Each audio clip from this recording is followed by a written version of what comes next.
Revolution and Represent 107.3 FM. My name is Tariq. Now, listeners, you may remember not too long ago we had a spoken word artist by the name of Sully Breaks. Came down, dropped a live session, and a lot of you were excited about that. I was excited this morning when I opened up a package, had no idea what it was. Opened it up, put it in the player, pressed play, and it totally blew me away. It's his brand new piece from his brand new The Dorm Room EP. I'm gonna have to let spoken word do what it does best and let it speak for itself. Brand new Sully Breaks.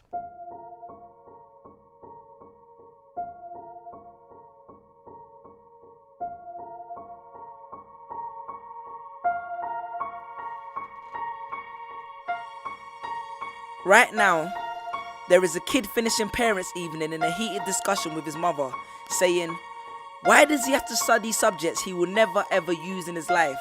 And she will look at him blank-eyed, stifle a sigh, think for a second, and then lie. She'll say something along the lines of, you know, to get a good job you need a good degree, and these subjects will help you get a good degree. We never had this opportunity when I was younger. And he will reply, but you were young a long time ago, weren't you, mum? And she won't respond, although what he implies makes perfect sense, that society's needs would have changed since she was 16. But she will ignore him, grip his hand more sternly, then drag him to the car.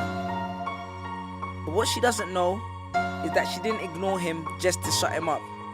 She didn't lie because they were just returning from parents' evening and an argument in the hallway would look bad on her resume.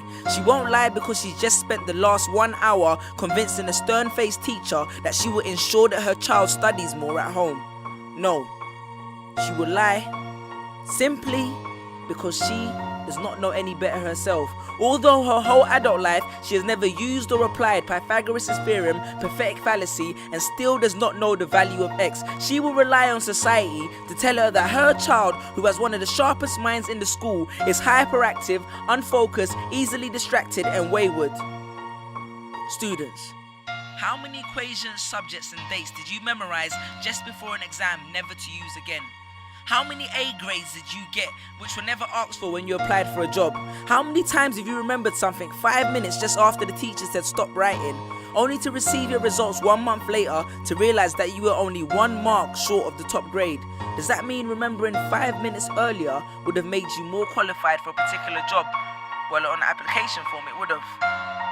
We all have different abilities, thought processes, experiences, and genes. So why is a class full of individuals tested by the same means?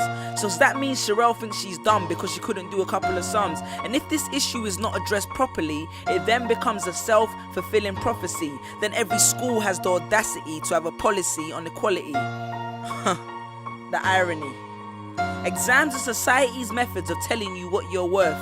But you can't let society tell you what you are, because it's the same society that tells you that abortion is wrong but then looks down on teenage parents. The same society that sells products to promote natural hair, looks and smooth complexion, with the model on the box half photoshopped and has fake lashes and hair extensions, with pastors that preach charity but own private jets, imams that preach against greed but are all fat, parents that say they want educated kids but constantly marvel at how rich Richard Branson is, governments that preach peace but endorse wars, that say they believe so much in the importance of higher education and further learning, then why increase tuition fees every single year? I believe Miss Jefferson when she took me into the office and said that my exams would be imperative to my success, because we was taught to always follow when Miss Jefferson led. But then I took Jefferson out of the equation and learned to think for myself. I realized we was taught to always follow when Miss led. The irony. Test us with tests, but the finals are never final, because they never prepare us for the biggest test, which is survival. And what I suggest is fairly outlandish, so I do not expect everyone to understand this, except for the kids who knows what it feels like to be worth no more than that D or that A that you get on results day, and the ones whose best stories were never good enough for the English teacher, because apparently you missed out key literal techniques, did not follow the class plan, and the language was too informal for him to understand. But then he'd reference Hamlet and Macbeth, and you'd fight the urge to express your contempt by partially clenching your fist with only your medius finger left protruding in the middle of your hand, and then asks if he was aware that Shakespeare was known as the innovator of slang, or the kid at the back of the class who thinks, why am I studying something that doesn't fuel my drive? But then when confronted with a maths problem, his eyes come alive. So this one is for my generation, the ones who found what they were looking for on Google, the ones who followed their dreams on Twitter, pictured their future on Instagram, accepted destiny on Facebook. This one's for my failures and my dropouts, for my unemployed graduates, my shop assistants, cleaners and cashiers with bigger dreams, my self-employed entrepreneurs, my world changers and my dream chasers. Cause the purpose of why I hate school but love education was not to initiate a worldwide debate, but to let them know that whether 72 or 88, 44 or 68, we will not let exam results decide our fate. Peace. Just these pictures on my phone, sitting all alone, visualizing home. And all my friends were just these pictures on my phone, pictures on my phone.